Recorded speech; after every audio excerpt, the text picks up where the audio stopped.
Anne de m'avoir invitée aujourd'hui. C'est très excitant en fait pour moi qui travaille depuis une dizaine d'années sur ce qu'avec Aurélien Maul on a intitulé les artistes iconographes, de savoir qu'un projet de recherche sur les écrivains iconographes est en train de se lancer ici et qui va donner lieu à plein de journées d'études, de rencontres et de recherches. Et j'espère qu'on pourra faire des liens effectivement avec les artistes iconographes, sans doute, mais ça je vais revenir dessus, en écoutant ce que tu disais, la notion d'iconographe, elle s'applique en fait sans doute mieux aux écrivains qu'aux artistes. Mais voilà, je vais revenir là-dessus. Donc je vais commencer par peut-être vous parler, enfin vous expliquer d'où je parle. Avec Aurélien Maul, parce que ça explique pas mal notre positionnement et la manière dont on réfléchit cette notion d'artiste iconographe. Donc Aurélien Maul est artiste et son travail se situe à plusieurs endroits dans le champ de l'art. Ce qui est assez commun aujourd'hui. Il est à la fois artiste, commissaire d'exposition, il a signé des articles critiques, et disons que son métier principal, alimentaire aussi, c'est photographe de vue d'exposition. C'est-à-dire qu'il photographie pour les artistes leurs œuvres en situation. Et ça, c'est assez important puisque c'est donc un des premiers regardeurs justement des œuvres des artistes. Et quant à moi, je parlerai après du livre, mais quant à moi, donc, je suis curatrice et critique d'art. Je produis des expositions en gros toute l'année dans le centre d'art que je dirige. Et donc, tous les deux, on avait cette pratique à la fois curatoriale et critique. Sur des pratiques immédiatement contemporaines, puisque on exposait des artistes, en gros, de notre génération, on écrivait sur eux, etc. Donc c'est vraiment... le départ, c'est une recherche sur les formes émergentes, vraiment en train de se faire avec des artistes très jeunes. Et donc on n'a pas du tout de recul sur ces formes qu'on regarde, qu'on expose et dont on commence à parler. Donc je le dis d'autant plus ici que donc on n'est pas du tout dans une position universitaire et que donc tout ce qu'on développe autour de la notion d'artiste iconographe, c'est très expérimental, c'est des hypothèses critiques, mais voilà, qui sont vraiment contemporaines des formes qu'on est en train d'étudier. Donc en fait, je vous montre, il est en train de tourner, mais le livre qu'on a publié l'année dernière, qui s'appelle tout simplement Les artistes iconographes, et qui donc revient sur une dizaine d'années de recherche, et qui est assez représentatif justement de notre positionnement dans sa structure. C'est un livre qui contient... des entretiens avec des artistes, donc les artistes avec lesquels on travaille pour les expositions, et donc on leur demande à une dizaine d'artistes, en gros 5 francophones et 5 plutôt dans le monde anglo-saxon, de nous expliquer, par un questionnaire, comment ils voient les images en fait qu'ils utilisent. Donc c'est par rapport à ton projet, je pense que c'est peut-être la partie qui a le plus d'écho, puisqu'ils expliquent vraiment leur manipulation des images, pour eux ce que représentent les images, et c'est là où c'est assez intéressant parce que ils expliquent bien, on le voit dans tous les entretiens, comment les images sont entre l'objet et la personne, et que du coup il y a tout un rapport affectif qui se crée avec les images, qu'ils les voient, leur relation aux images, parfois ils les qualifient même de sentimentales. Enfin, il y a tout ce vocabulaire du coup entre l'objet et la personne sur cette passion qu'ont les artistes des images, et ceux-là en particulier, puisque ensuite ils vont les utiliser directement dans leurs œuvres. Donc des entretiens, des textes théoriques afin d'éclairer les enjeux et mettre en perspective nos hypothèses. Donc là aussi, dans ce que je vais vous dire, je vais revenir sur des pratiques un peu plus anciennes. Et donc voilà, pour historiciser le temps présent, donc bon, on revient sur d'autres pratiques plus anciennes. Et toute une partie aussi iconographique à partir des expositions qu'on a pu faire, donc en l'occurrence à la Villa du Parc, puisque c'est dans le cadre de ce centre d'art qu'on a réalisé toute une saison de 4 expositions, enfin de 8 projets, mais 4 grosses expositions collectives autour de ces notions d'artistes iconographes. Là, une image d'une exposition qui s'appelait Le monde entier jusqu'à aujourd'hui, exposition sur la question de l'archive, avec une image de Hans-Peter Fellmann à côté, mais ça je reviendrai dessus. Donc voilà, une autre image, je l'ai mise parce que Oriol Villanova, l'artiste qui a utilisé cette carte postale là, bon, évidemment vous reconnaissez, mais en plus c'est un artiste contemporain d'origine espagnole, mais qui vit à Bruxelles. Donc en fait, pour revenir sur vraiment le départ de cette recherche, on se rend compte avec Aurélien à la fin des années 2000 qu'un certain nombre d'œuvres dans les pratiques émergentes ont des points communs dans la manière dont elles utilisent l'image et qu'elles constituent, je dirais pas des murs d'images puisque ça prend différentes formes, mais en tout cas des associations d'images que nous on repère comme étant des constellations d'images. En tout cas, c'est comme ça qu'on l'aborde. Et ça, un peu à plein d'endroits, disons, du monde occidental. Donc là, 2 images particulièrement représentatives, puisque là, on est presque dans un mur d'images tel qu'il pourrait être voilà, dans le bureau, dans la chambre d'un écrivain, mais aussi de n'importe qui.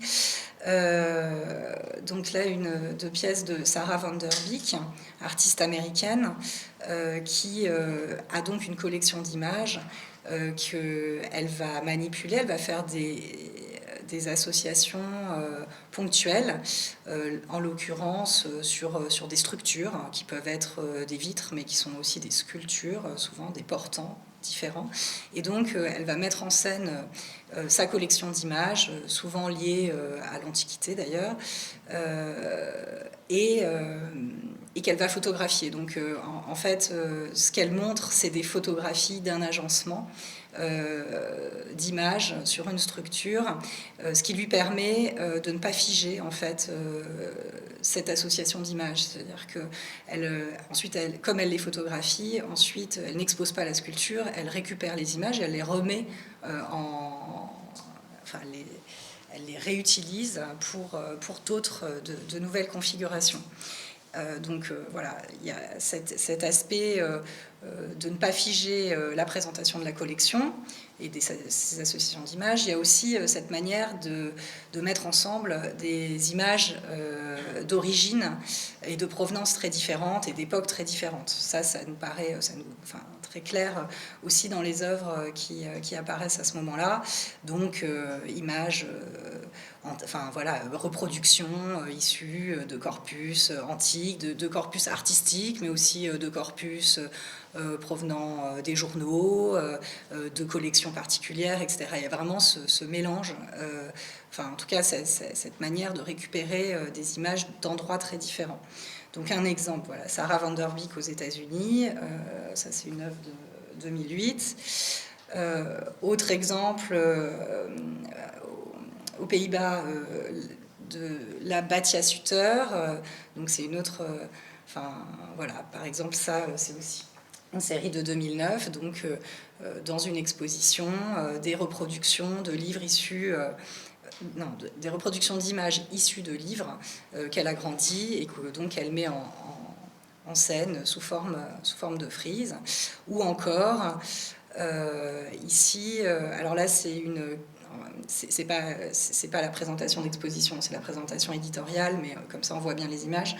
Une série d'œuvres de l'artiste canadien Louise Jacob, qui s'appelle Les Albums, où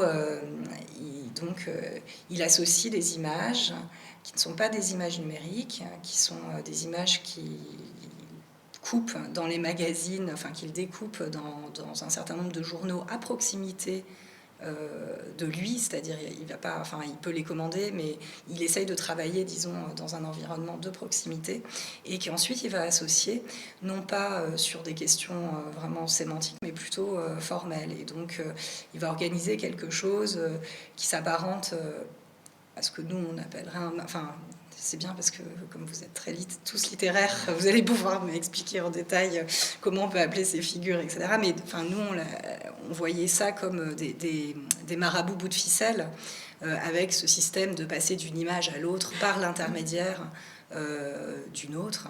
Et donc, l'artiste parvenait, dans une sorte de linéarité, à déployer un corpus d'images très différentes par le système de la comptine. Il y avait beaucoup de choses qui s'apparentaient dans les jeux d'images qu'on voyait naître à des techniques plutôt issues de la littérature, en fait. Des jeux d'images, disons, comme on ferait des jeux de mots, comme on ferait des figures de style, etc. Donc voilà. Et c'est là... en voyant toutes ces pratiques, dont je vous montrerai d'autres exemples, là c'était 3 pour introduire, mais on essaye d'historiciser un peu ce type, de situer ce type de pratique, et c'est comme ça qu'on va arriver assez vite à cette notion, à essayer à trouver le mot en fait d'iconographe pour les qualifier. À partir de l'exemple en fait historique d'Aby Warburg, donc historien de l'art du début du XXe siècle, qui met au point donc un système à la fois de collecte d'images, mais qui va devenir une méthodologie de travail pour faire de l'histoire de l'art, où il assemble sur des murs qui sont en fait des écrans de toile noire, des reproductions d'images d'époques différentes. Et disons que c'est dans la comparaison entre des images, en l'occurrence, non, même pas que des reproductions d'œuvres d'art, aussi des reproductions de la culture vernaculaire, etc., qui va commencer à écrire développer certaines notions comme celle d'expression du pathos, etc. Il est vraiment dans une approche très peu chronologique des choses pour conceptualiser un certain nombre d'effets formels dans l'histoire de l'art. Et il se trouve qu'à la fin des années 2000, fin des années 90 et début des années 2000, à ce moment-là, il y a beaucoup d'historiens d'art qui se réintéressent à la figure d'Aby Warburg, comme Georges Didier Huberman ou Philippe-Alain Michaud, conservateur aussi à Beaubourg, qui font des livres sur la figure d'Aby Warburg. Donc je pense que tout ce contexte fait que nous pensons à Warburg, et que les artistes qui commencent à travailler à ce moment-là, peut-être aussi, ont regardé, et d'ailleurs dans certains cas, on le sait clairement, sont des regardeurs des œuvres de Warburg et s'intéressent à la manière dont il faisait des associations d'images à but scientifique et historique, dans le cas de Warburg. Donc, Warburg parle, pour qualifier la manière dont il travaille, d'iconologie, ce qui ne nous paraissait pas très joli pour qualifier les artistes dont on parlait, en fait. Et je pense que c'est là où je disais ça pique sans doute plus aux écrivains, mais disons qu'artistes iconologues, on trouvait que c'était un peu dogmatique et que ça convenait pas vraiment aux pratiques qu'on était en train de regarder. Et donc c'est comme ça en fait qu'on a commencé à parler d'artistes iconographes pour ces artistes qui utilisent, en gros, pour le dire de manière très basique, des images existantes qu'ils vont vraiment utiliser dans leurs œuvres. c'est-à-dire pas juste comme source d'inspiration, mais collecte et inscription, appropriation et inscription de l'image récupérée dans l'œuvre. Et donc, à ce moment, alors Warburg, ce que je disais du contexte des années 2000, ça se trouve un peu partout. Ici, une exposition en Autriche, où sont exposées des reproductions en fait des planches de l'album de Warburg. Donc on les expose comme des œuvres d'art. Et d'ailleurs beaucoup d'historiens d'art constatent que la manière dont travaille Warburg dans les années 20 s'apparente à des gestes, sans doute aussi de manipulation des images, comme peuvent le faire les artistes. Donc ici, voilà. Et j'ajoute que ce qui nous paraît aussi particulièrement intéressant, c'est que cette forme qu'on voit dans les archives de Warburg et dans ce projet de recherche nous semble très proche aussi des nouvelles structures de regard d'image sur Internet. Là, là, on le voit, là c'est en plus mis en abîme puisque c'est des images, des planches de Warburg qui sont à l'écran. Mais voilà, cette manière de mettre côte à côte des images de provenance différentes et précisément la manière dont fonctionnent les interfaces Internet qui se développent dans les années 2000 et notamment Google, où on se retrouve avec un mot-clé, en fait, avec un certain nombre d'images très différentes. Donc, à partir de là, de cette notion, donc, on dégage d'artiste iconographe, on essaye de voir comment elle s'est... s'il y a des précédents, évidemment, enfin, on voit tout de suite qu'il y en a, mais de comment, dans l'histoire de la photographie, et je pense qu'on est aussi sur à peu près le même temps chronologique que le projet ici, donc le début des images imprimées, enfin pas le début des images imprimées, mais la grande circulation des images imprimées, donc de la fin du 19e à aujourd'hui, comment les artistes, face à ce phénomène, ont utilisé les images. Et donc on va nous proposer plusieurs catégories d'artistes iconographes, dont la première est sans doute la plus importante, la plus connue et la plus ancienne, et celle des collagistes. Donc dans les formes visuelles du tableau, etc., on parle plutôt de collage, en sculpture, d'assemblage, mais donc les artistes, et dans le cinéma de montage, mais voilà, des artistes qui ont utilisé le photocollage dès la fin de la Seconde Guerre mondiale. Ici, un photomontage de Anna Höck des années 30. Et donc ça, c'est la tradition la plus importante, je dirais, des artistes iconographes. On repère aussi une autre forme, qui est une forme plus archivistique, donc on appelle les iconographes archivistes, qui se développe plutôt après la Seconde Guerre mondiale et dans les années 60-70. Donc là, une installation monumentale d'archives de Christian Boltanski. Et une dernière catégorie qui a déjà un nom, puisqu'elle a été théorisée aux États-Unis sous le nom d'appropriationnisme, donc des artistes qui dans les années 80 70-80 vont s'approprier des images d'autres auteurs de manière différente. Donc voilà, donc pour revenir assez vite sur ces catégories, donc en ce qui concerne l'iconographe monteur,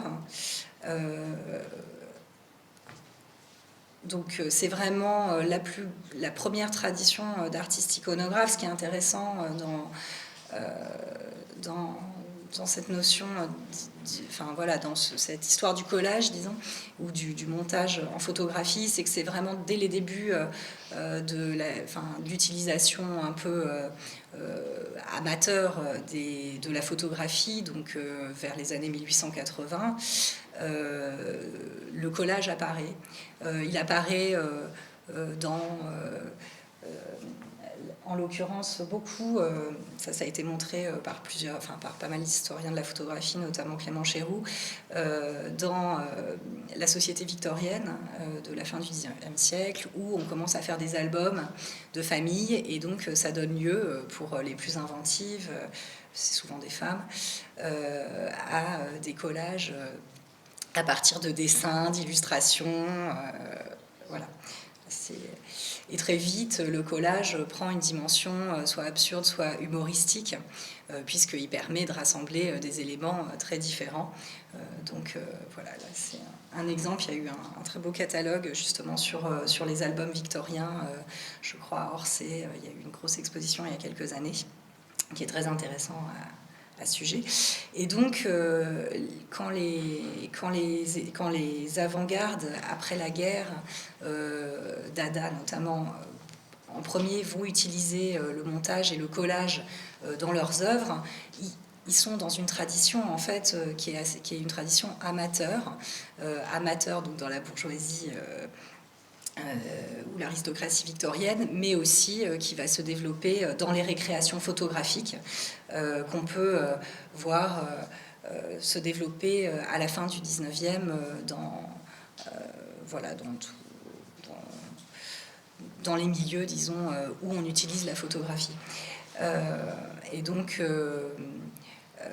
Raoul Haussmann, d'ailleurs, un des premiers à utiliser le photomontage, dira c'est en voyant des mémentos militaires où justement il y avait des assemblages comme ça absurdes de la tête surdimensionnée, etc., que j'ai l'idée de faire mes premiers photomontages à partir de découpes de magazines. Donc cette tradition, elle entre, disons, dans le champ artistique après la Première Guerre mondiale, avec Dada, et dans vraiment une pensée moderniste, d'explosion aussi enfin, bon, d'ailleurs, je dis ça, mais non, je ne peux pas dire une explosion des motifs, mais enfin, dans une reconfiguration, disons, vraiment du champ artistique après la Première Guerre mondiale. Bon, ça devrait se contextualiser aussi avec les premiers collages de Picasso, etc. Mais disons qu'à la fin de la Première Guerre mondiale, vraiment, il y a le photomontage devient une forme à part entière, très, très employée par les artistes, et très exposé après la guerre. Donc là, un photomontage de Raoul Haussmann. Et donc l'idée était de faire des tableaux entièrement composés de photos découpées. Alors, je vais très vite, hein. Il y aurait à faire, je ne sais pas d'ailleurs, il y a beaucoup de livres sur l'histoire du photomontage. Mais ce qu'on trouvait intéressant dans le photomontage, c'est qu'évidemment, cette tradition qui naît à ce moment-là, qui vraiment se développe dans les années 30 et qui prend un tour presque idéologique avec les constructivistes russes, etc. Enfin, il y a vraiment une dimension politique du photomontage qui reste, qui perdure en fait jusqu'à aujourd'hui.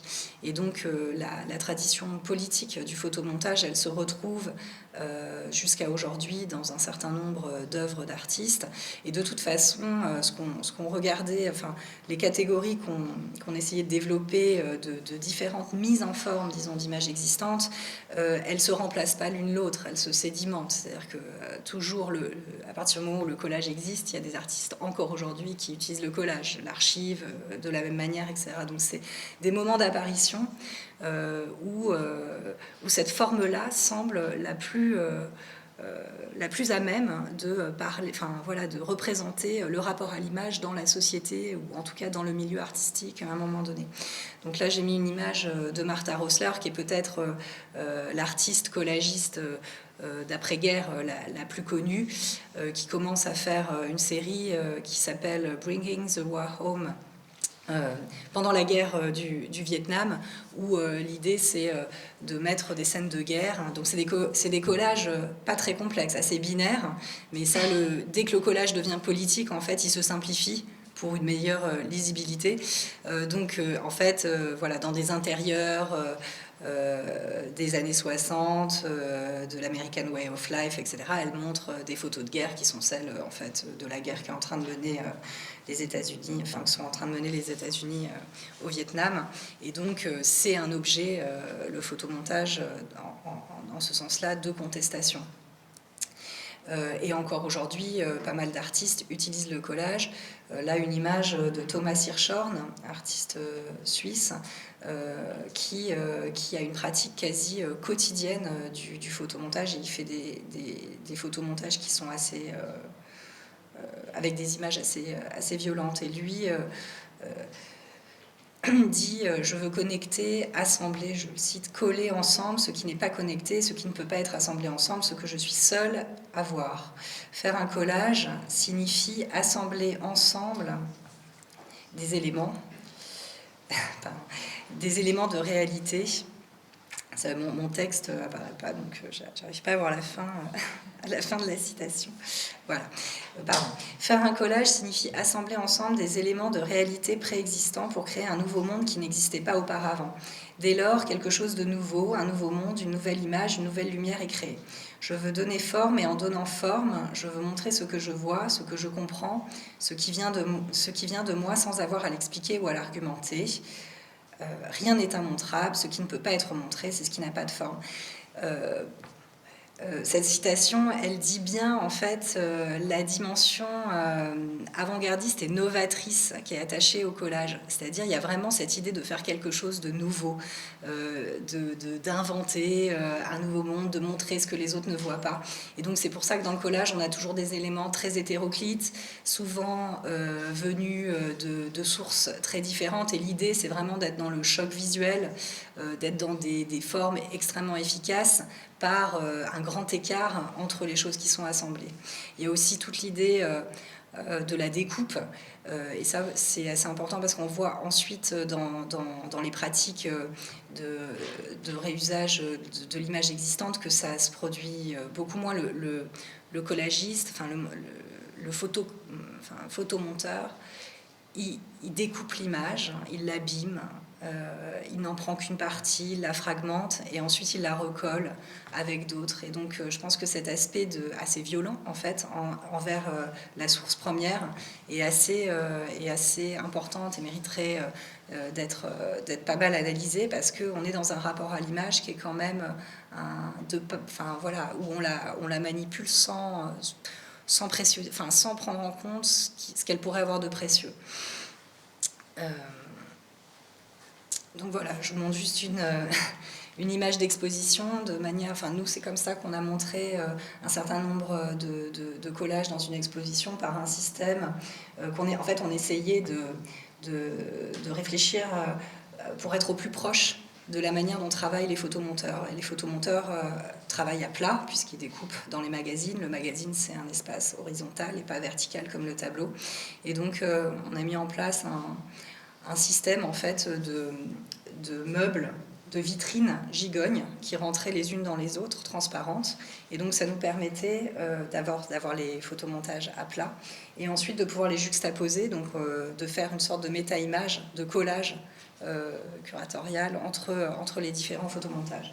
Et là on voit une image assez trash de Thomas Hirschhorn, un de ses collages. Dessous, une photographie de Martha Rosler, puisqu'elle a continué en fait ses photomontages guerre plus Baison américaine modèle pendant la guerre en Irak et de collages de magazines qui sont en fait des découpages dans des magazines de Clément Rodzelski, puisqu'évidemment il y a la dimension politique du photomontage, mais il y a aussi toute la dimension poétique, plus liée à l'histoire du surréalisme, des collages, plus liée à la rêverie. Là, un exemple, je l'ai mis, puisque là, en l'occurrence, c'est des images de lettres, mais qui permettent de faire un photocollage à partir d'images. Images de lettres, certes, mais images quand même issues de magazines, de Karim Geloussi. Donc là, voilà, une autre image de la manière dont ensuite les images se superposaient, en fait, les différents collages se superposaient dans cette exposition. et quelques images de collagistes récents. Donc en l'occurrence là, une image de Barbara Breitenfellner, artiste allemande. Ce qui est intéressant, c'est que vraiment le collage est encore aujourd'hui très vivant, et beaucoup d'artistes travaillent avec le collage de manière principale ou annexe. C'est-à-dire il y a aussi beaucoup, en l'occurrence là, Barbara Breitenfellner, c'est une artiste qui fait beaucoup d'installations, qui est vraiment sur la question du rêve et de comment mettre en espace des éléments liés à ses rêves. Et évidemment, assez logiquement, elle a donc parallèlement cette pratique quotidienne de photocollage ou photomontage. Ou encore un autre, là qui est extrêmement connu, artiste anglais, John Steezaker, qui travaille à partir d'une collection de cartes postales, mais aussi d'images beaucoup liées à Hollywood, au cinéma, etc., et qui donc fait des photocollages, là souvent avec seulement 2 images, pour voilà, recréer. Donc là on a une très belle image de ce qu'il peut faire avec des photos de paysages sur des portraits. Alors, pour passer à une seconde catégorie, les iconographes archivistes. Donc, ça se développe plutôt après la Seconde Guerre mondiale et beaucoup dans les années 60. Et là, on va être dans des pratiques où les artistes vraiment collectionnent des archives autour d'un thème ou d'un sujet, en essayant de récupérer le maximum d'images. Ici une image pour montrer quelle forme monumentale peut prendre cette manière de collectionner et d'exposer en fait des images issues d'archives, un projet à la fois curatorial et artistique d'Ide Saindeles, qui s'appelle le Teddy Bear Project. Donc au départ, Ide Saindeles, c'est une collectionneuse d'art contemporain, mais aussi d'images d'archives, etc. Et donc, elle collectionne de manière systématique, c'est une collectionneuse canadienne, des images d'enfants avec des ours en peluche. Ce qui donne lieu finalement en 2006 à cette énorme installation qui a été remontrée à plusieurs endroits ensuite. Là, je pense que c'est à Munich, mais ça a été montré aux États-Unis, au New Museum, il n'y a pas longtemps. Et du coup, c'est pour ça qu'aujourd'hui, elle fait œuvre, cette installation qui au début était la présentation d'une collection, où on retrouve l'ensemble de sa collection, avec des images encadrées de la même façon, présentées dans des vitrines, et donc voilà, où on se noie vraiment dans la vision de cette collection pléthorique. Et donc, ce qui nous paraissait intéressant avec le travail sur les archives, c'est cette idée de montrer énormément d'images et des images qui se ressemblent toutes. Et que du coup, la singularité de l'image se perd dans l'ensemble énorme en fait d'images qui sont un peu toutes les mêmes, qui sont rassemblées. Le travail de Christian Boltanski, artiste français, qui commence à travailler à la fin des années 60, il éclaire assez bien cette notion d'artiste archiviste. Ce qui est intéressant par rapport au photomontage, c'est que là où les photomonteurs essayaient vraiment de produire du choc visuel, les archivistes, au contraire, ils vont essayer de produire la chose la plus monotone qui soit, où justement on est face à des images qu'on connaît, qui se répètent, où on ne sait pas très bien par quel bout les prendre, et qui donnent une forme monumentale. Donc là, une image d'une œuvre emblématique de Christian Boltanski qui s'appelle l'album de la famille D, qui a été présenté pour la première fois à la Documenta à Cassel en 1972, où Boltanski expose donc un album de photographies d'une famille qu'il a récupéré et qui est donc une installation murale dans laquelle sont alignés sur plusieurs colonnes des retirages encadrés de photographies de famille, que Boltanski a reclassé selon ce qu'il pensait être la chronologie des images. Et Boltanski explique: « J'ai pris la famille de Michel Durand, parce que Durand est le nom français le plus commun, qu'il est d'une famille de la petite bourgeoisie et qu'il représentait donc le prototype de ce que je n'étais pas, le prototype de la vraie famille française, qui s'inscrit donc à l'exact opposé de l'ambition révolutionnaire et anti-bourgeoise justement des photomonteurs des années de l'entre-deux-guerres. Et donc on retrouve dans pas mal de pratiques des années 60, cette manière justement de déhiérarchiser, de prendre des images vernaculaires, de les mettre ensemble et de faire en fait comme une archive. Boltanski a beaucoup développé ça. Donc là, un détail de cette pièce, ce qui est intéressant, c'est que ce sont des photographies de photographies. Donc en plus, elles perdent en qualité. Et ça, c'est intéressant parce que justement, ces artistes ne s'intéressent pas. Ils veulent les images les plus banales et les plus communes. Donc par exemple, refotographier une photographie, ça lui enlève encore de la qualité. On verra qu'elles sont toutes traitées de la même manière. Donc il y a ça aussi, c'est en les traitant de la même manière, elles sont toutes égales, mais du coup elles se perdent, elles deviennent anonymes. Enfin, il y a toute cette réflexion, là-dessus. Ou alors après il a repris il a beaucoup travaillé aussi sur des images liées à la guerre, aux familles juives, aux disparus, etc. Mais aussi à des classes de CE1, les albums qu'on fait, les photos de classe, etc. C'est vraiment ces images les plus banales et les plus dans le quotidien de chacun qui l'intéressent.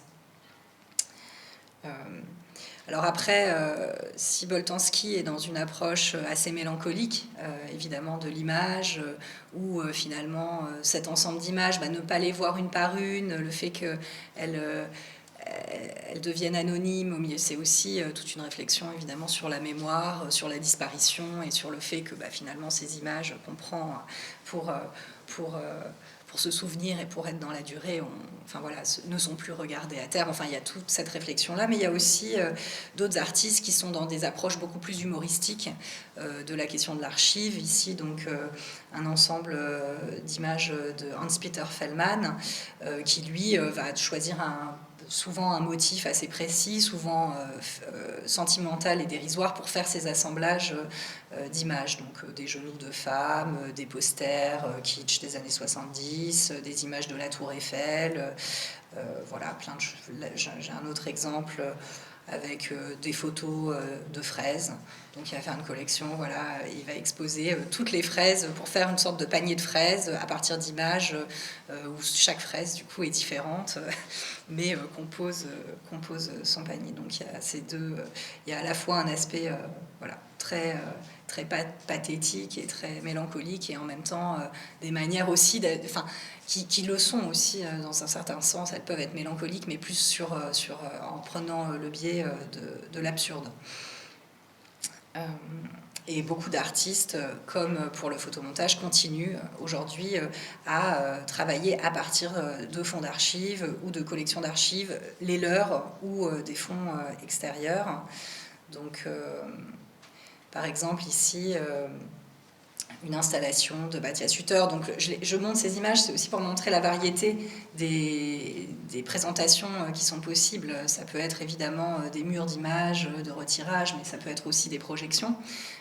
Donc là, à partir d'une collection de chaises, elle le met en espace, elle présente cette collection en faisant des assemblages de ce qui lui paraît intéressant. Ça peut être ce qui importe ici déjà. Contrairement aux grandes installations d'archives comme celle de Boltanski, c'est aussi l'intervalle entre les images. Et déjà, on voit que les corpus sont plus restreints, c'est-à-dire on n'est plus pris dans l'amas sans borne de l'archive, mais on commence à faire des collectes plus ramassées en fait dans ces archives. Et donc c'est assez représentatif aussi de ce passage de l'archive à des collections dont on va juste prendre certains éléments pour leur donner une sorte de les montrer dans un récit plus resserré. Un exemple aussi d'un traitement contemporain de l'image. Là, une installation d'Oriol Villanova, et en prenant cette photo, je me suis rendu compte qu'en fait c'était à Louvain. Mais je ne sais pas quel Louvain, je n'ai pas retrouvé c'est l'autre. Ouais. Voilà, qui lui va faire une collection. Donc lui fait une collection de cartes postales. Il a une collection énorme de cartes postales. Mais comme on va en voir cet après-midi, peut-être je ne vais pas rentrer dans le détail. Et donc là, en l'occurrence, dans cette installation, les images sont classées en fonction du fond coloré de la carte postale. Donc les ensembles vont plus être créés en fonction de motifs du contenu de l'image, mais en fonction du fond en fait, sur lesquels elles ont été publiées. Donc c'est une manière aussi de se détacher, disons, du sujet pour revenir, enfin pour commencer à être dans des installations plus sur des jeux d'images et de formes. Je vais me dépêcher parce que ça va être trop long sinon. Donc là, un détail. Donc, autre typologie, c'était l'appropriation. Donc, bon, l'appropriation, c'est vraiment un mouvement américain des années 80. Je ne vais pas m'apesantir là-dessus, mais là, on est dans quelque chose d'assez différent, puisque la plupart du temps, les photos qui sont reprises, les artistes qui travaillent avec des photos existantes en isolent une, donc on est à l'inverse total de l'archive, et souvent des images assez iconiques qui veulent remettre en valeur. Donc là, on est dans l'appropriation d'images d'autres qui sont déjà connues, que ce soit des artistes ou des icônes de la culture médiatique ou populaire, et donc les artistes vont s'approprier pour des questions de remise en cause de l'autorité, par exemple de l'auteur, ou pour justement mettre en avant le côté iconique de l'image. Et donc là, on est dans quelque chose d'assez différent. Donc l'artiste le plus connu de ce mouvement, dirons-nous, c'est Richard Prince, qui a beaucoup travaillé sur les publicités Marlboro, en isolant évidemment l'image, donc le cow-boy, qui est aussi très représentative, icône américaine de la marque, et donc en se réappropriant simplement les images de publicité Marlboro. Des artistes comme Richard Prince, Robert Longo, donc lui qui va plus travailler sur les figures d'acteurs et de poncifs finalement du cinéma américain et de la culture du cinéma américain. Je vais très vite. Ou encore Cindy Sherman, qui elle va fonder tout son travail sur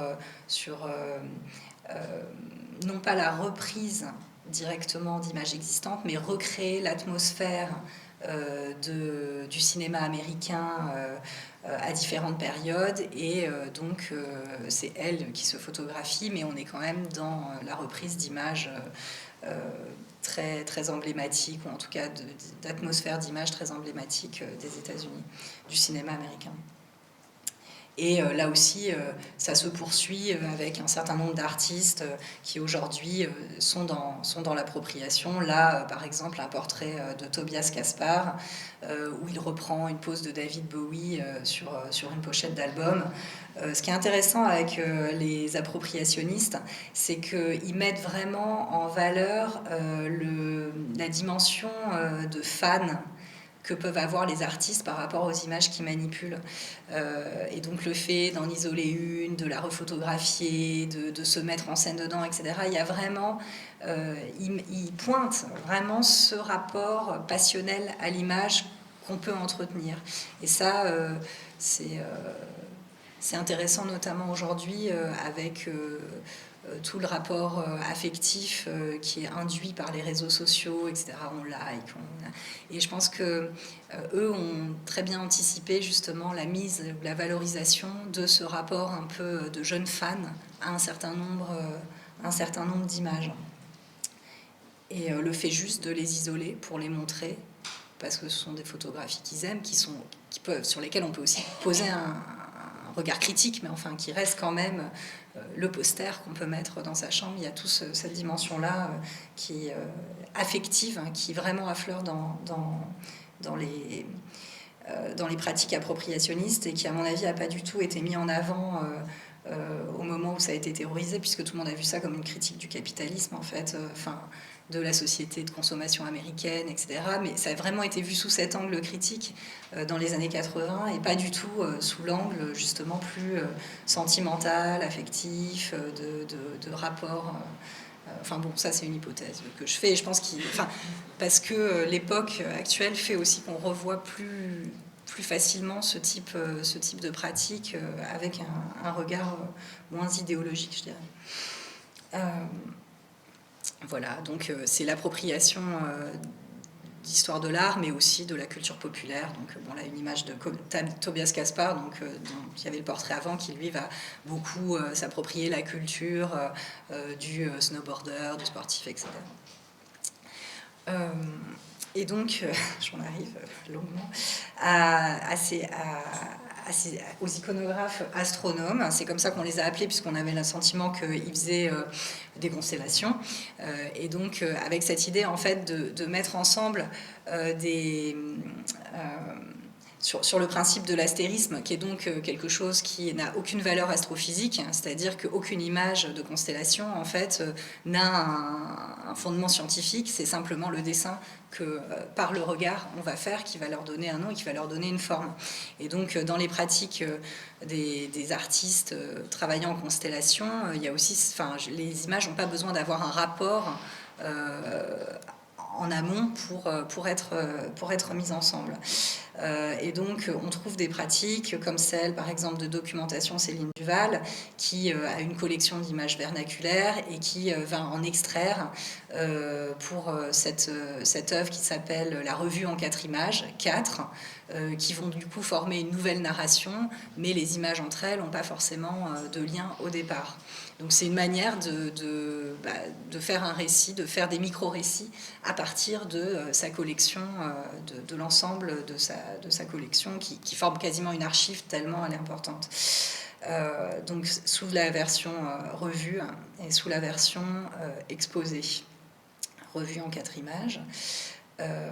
Ici, une pièce de Oriol Villanova, donc, qui faisait les fonds de cartes postales colorées tout à l'heure, mais qui peut aussi avoir des pièces beaucoup plus ramassées. Là, en l'occurrence, dans sa collection de cartes postales, 2 images identiques, mais qui sont présentées pour mettre en avant précisément leurs différences, puisque chaque carte postale, finalement, à partir du moment où elle est imprimée et mise en usage, va être différente d'une autre qui aurait le même motif. Ça prend la forme aussi, là c'est pour vous montrer en fait les différentes formes plastiques que ça peut prendre. Ça peut prendre aussi l'aspect de conférence. Bon là c'est le texte de la conférence, par exemple. Ryan Gander, artiste anglais, a commencé son travail avec des conférences qu'il appelait les Loose Associations et qui commence, là c'est la première, en disant toutes ces choses sont reliées entre elles, mais souvent les associations sont un peu flottantes. Et donc à partir d'un corpus d'images, il va développer une conférence qu'il appelle une performance conférence, où justement chaque image va permettre un certain nombre de digressions et va permettre qu'on passe d'une image à une autre, mais avec un certain nombre d'anecdotes, de digressions, etc., qui font qu'on n'est pas du tout... il met en crise, disons, la notion de conférence et de dimension scientifique de la conférence. Donc voilà, ça prend aussi des formes visuelles sur lesquelles je ne reviendrai pas. Ça peut aussi prendre la forme du livre. Ici, un projet d'Aris Epaminondas et Daniel Gustav Kramer, artiste allemand, qui découpe en fait des images dans des livres et ensuite recompose de nouveaux livres. Donc c'est un travail vraiment très délicat et très subtil. Je veux dire dans la manière de relier ensuite le nouveau livre. Et donc ils font une collection de livres qui s'appelle La Bibliothèque Infinie, où chaque livre en fait sera recomposé à partir d'images d'autres livres. Et donc on aura ça peut se faire sur des rapports formels ou sur plus des rapports historiques. Enfin après, toutes les associations, l'idée c'est précisément de mélanger les associations et de ne pas être systématique. Ce qui est important aussi avec ces artistes, c'est la notion de jeu d'image et d'inviter aussi. Il y a toute une notion de pédagogie de l'image qui affleure dans ce type de pratique. Ici, une œuvre d'Aurélien Froment, qui est une sorte de mémoire d'images, où toutes les images sont différentes. Et donc l'idée va être de faire des manipulations de ces images en essayant de trouver justement des paires ou même plus qui permettent de composer une suite. Et là, le visiteur peut manipuler les cartes et donc composer ses propres récits d'images.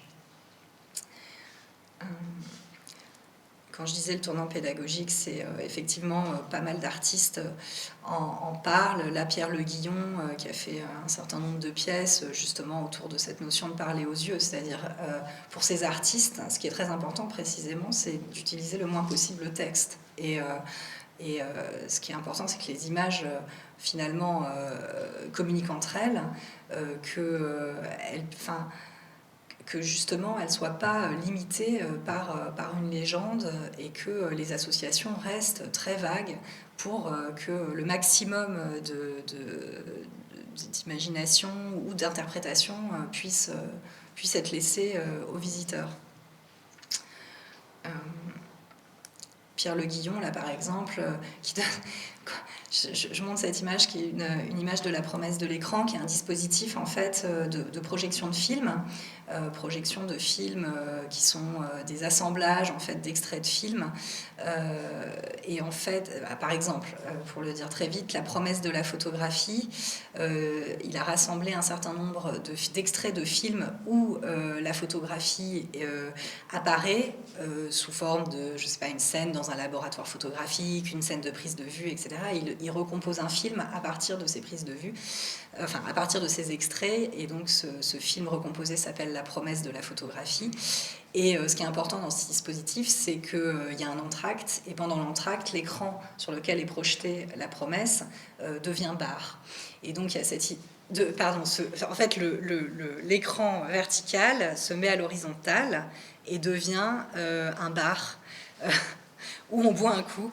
Et donc il y a vraiment cette idée de ensuite discuter de l'ensemble, enfin de donner une forme conviviale à la manipulation en fait et à l'assemblage de ces images. Et donc ça c'est un des best-of de Pierre Le Guillon d'ailleurs, qui a été montré au Vils à Bruxelles en 2015. Il y a eu un certain nombre de promesses de l'écran qui ont été faites. Et donc il y a un dispositif d'ailleurs dont peut se saisir le visiteur, et donc qui donne lieu presque à une performance en fait. Et donc il y a l'idée qu'on regarde les images, on n'en parle pas, et on en parle dans un deuxième temps dans un autre dispositif. Je vais finir là sur peut-être la pièce la plus emblématique de ces artistes iconographes, astronomes, tels que nous on les voyait dans les années 2000, fin des années 2000, c'est une pièce d'Aurélien Froment, où en fait c'est un film de 10 minutes, où on voit un magicien manipuler des images sur une vitre. Sauf qu'on ne voit pas la vitre, hein, donc les images sont comme flottantes en fait devant lui dans l'espace. Et donc dans cette pièce qui s'appelle le théâtre de poche, Aurélien Froment va en fait se servir du magicien pour manipuler toutes sortes d'images qui vont donc rassembler des images de provenance et d'époques différentes pour recomposer un certain nombre de figures. Donc là, ce qu'on voit à l'écran, c'est comment, à partir d'images d'époques différentes et d'images de l'art, d'images plutôt scientifiques, etc., il va recomposer un corps humain à partir de ces images. Mais il y a aussi énormément d'autres jeux d'images qui reprennent des images qu'on peut trouver dans le corpus, dans les corpus warburgiens, ou qui sont des marabouts bouts de ficelle à certains moments du film.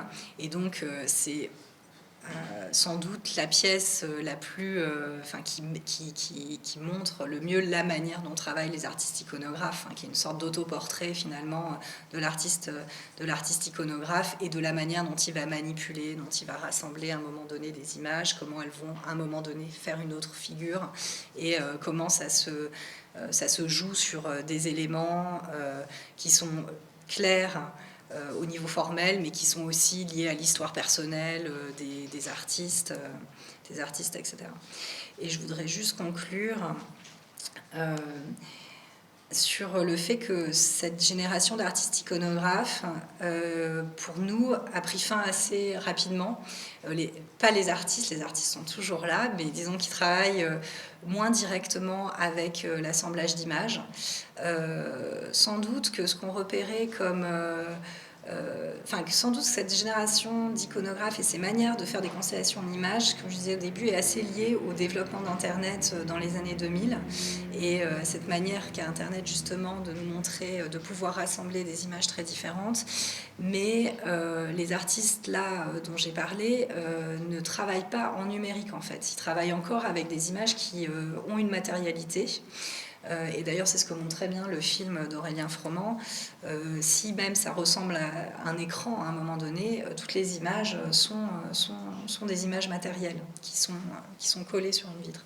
Et ensuite, disons que la toute-puissance, la toute-présence, l'omniprésence d'Internet va faire sans doute que ces artistes s'intéressent moins à ce type de constellation parce que justement c'est omniprésent dans les pratiques amateurs.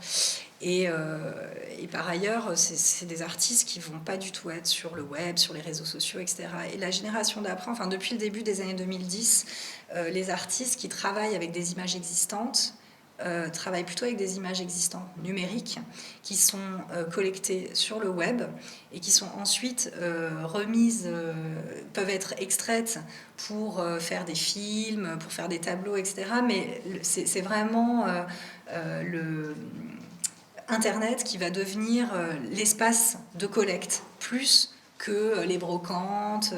Il y a moins cette disparité, disons, de la source. Et c'est plus des activistes d'ailleurs qui vont commencer à travailler sur la récupération d'images et sur leur assemblage. Et donc voilà, on a l'impression que cette espèce d'utopie de pouvoir rassembler des images qui vont permettre de regarder différemment, de travailler l'intervalle, de repenser des récits, etc., va être complètement confisqué ensuite, justement, par l'interface Internet, où chaque image est trouvée via un mot-clé, où toutes les métadonnées permettent finalement la circulation des images.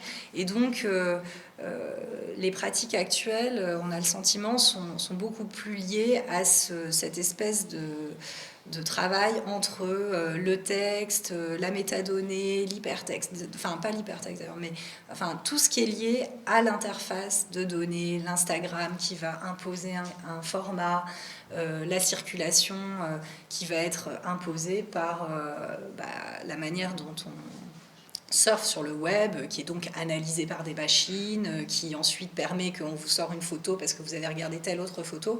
Donc on n'est plus du tout dans quelque chose d'utopique en fait par rapport à ce que peut apporter la manipulation des images, mais plutôt il y a beaucoup de pièces qui travaillent sur l'inquiétude que ça peut susciter justement et ce manque de liberté finalement d'utiliser les images comme on le souhaite. Et voilà, pour finir. Non, je ne veux pas finir sur une note triste, simplement de vous montrer deux images. Ça, c'est une pièce de Céline Duval, donc artiste iconographe dont j'ai montré la revue en 4 images, qui en 2013 filme l'ensemble de ses archives d'images publicitaires prises dans les magazines. Elle les filme au moment où elle les met au feu. Donc elle brûle en fait sa collection matérielle tout en la filmant, ce qui lui donne quand même une existence à nouveau, mais numérique. Et elle est assez représentative de ce changement au début des années 2010 où finalement le tout numérique devient le support de conservation, mais d'ailleurs pas que pour les artistes, hein, pour l'ensemble. Et donc on a des choses qui deviennent beaucoup plus liées à nos usages actuelle du numérique. Là, par exemple, une image d'une vidéo de Camille Enrault où on retrouve un peu tous les poncifs et aussi tout ce qui est imposé, en fait, finalement, par la culture numérique, le mème, le chat, donc qui est peut-être l'image la plus visible sur Internet, la fenêtre d'écran qui va devenir vraiment notre usage permanent finalement des images. Et c'est comme ça qu'on les regarde aujourd'hui beaucoup plus que dans des livres ou dans des magazines. Voilà, je m'arrête là parce que j'ai parlé trop. Mais...